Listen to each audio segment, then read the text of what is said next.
Robert Emmett Hernan. I'm the head of Blue Stack Productions, Inc., publisher of Irish Environment, an online resource for environmental matters on the island of Ireland. We're here today for another in our series of conversations with Judith Enck. Judith, you're very welcome. Judith is the regional director for Region 2 of the United States Environmental Protection Agency, with responsibilities for New York, New Jersey, U.S. Virgin Islands, Puerto Rico, and 8 Indian nations. Before that, she was Deputy Secretary for the Governor of the State of New York for the Environment.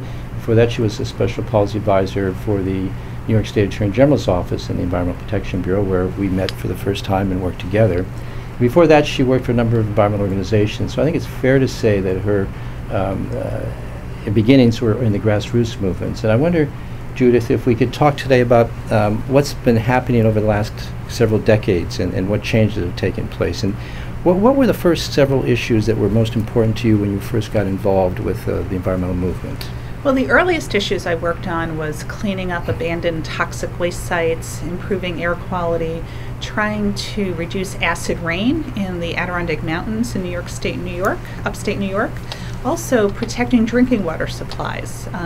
New York City, for instance, gets its drinking water for 8 or 9 million people from the Catskill Mountains, which is about 100 miles away. So we learned about the need to protect watersheds, so the whole areas around reservoirs and lakes and wells.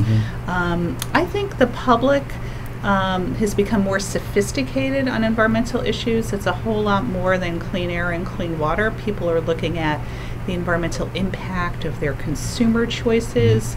People care about where their electricity comes from. People are trying to save energy and thereby save money. Energy has always been a big issue, but also toxic issues, but in a different form. It used to be abandoned toxic waste sites.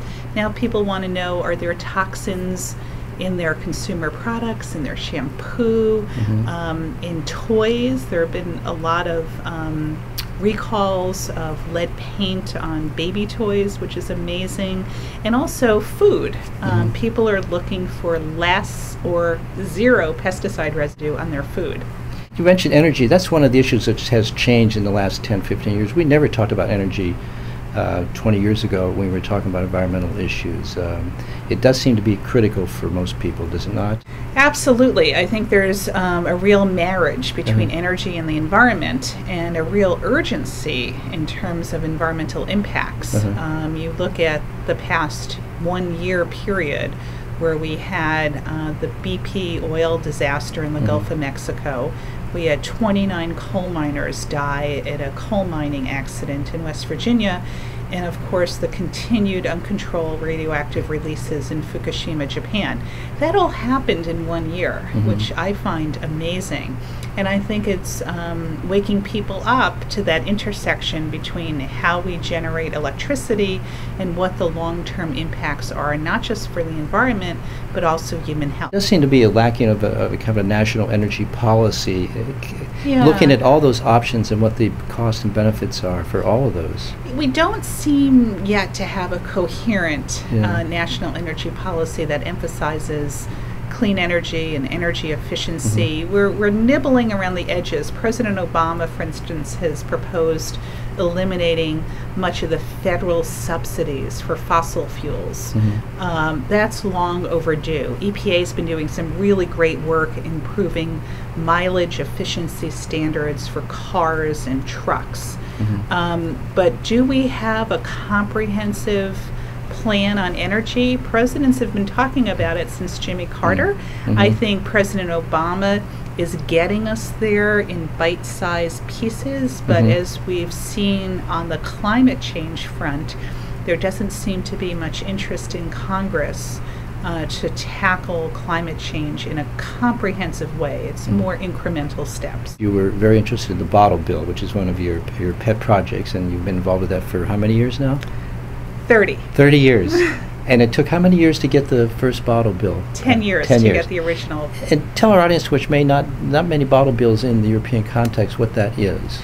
It's a very simple law that requires a minimum 5-cent deposit on soda and beer beverage containers. And that simple nickel deposit has resulted in a dramatic reduction in litter, the creation of tens of thousands of new jobs, a real boost for recycling. It's very modest, but it's had a giant impact at virtually no government expense. This is all handled by the private sector. It's also gotten people in the habit of recycling. New York had a bottle bill before we had mandatory curbside recycling. So it got people to recognize that that aluminum can has natural resources in it, and maybe we shouldn't be spending tax dollars burying it or burning it at disposal facilities, but maybe we should reclaim that aluminum can and recognize that it's a resource. 10 states in the United States have bottle bills.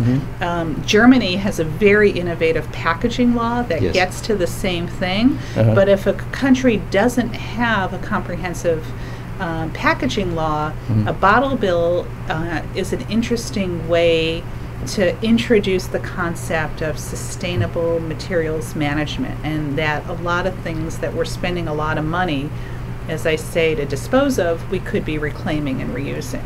Yeah, and I was, before we came today, I looked at the recent statistics, and it's extraordinary that the bottle bill has reduced roadside litter by 70%, and it's recycled 90 billion containers at no cost to local governments. Absolutely. It's a huge amount of recycling, lots of jobs, and our streets, our parks, our beaches are much cleaner because of it. And litter is a huge problem still in the island of Ireland and in the UK. And I suppose the plastic bag levy in Ireland is probably comparable success. Yeah, it's the same concept. And I've known about the Irish plastic bag fee for a while, and how wildly successful that has been, and I think that's a model for many communities in the United States. Issue I want to make sure we have covered is the issue of plastic in the oceans, and how that's become a major problem lately. I wonder if you could tell the audience about that. Yeah, it's a little known issue that I think is worth paying attention to. Lots and lots of land-based plastic winds up in our waterways, whether it's a plastic bag or a litter or these little plastic packaging materials called nurdles. And unfortunately, it flows through our rivers, our streams, gets sent out into the ocean, caught up in currents, and there are these giant gyres that they're called, swirling around in our oceans. And unfortunately, fish and wildlife are munching on this plastic garbage. And I've seen lots of photos of fish and birds. You open up their guts and you see a huge amount of plastic packaging right in their stomachs. So it's already having an impact. I don't think there's much public awareness of this.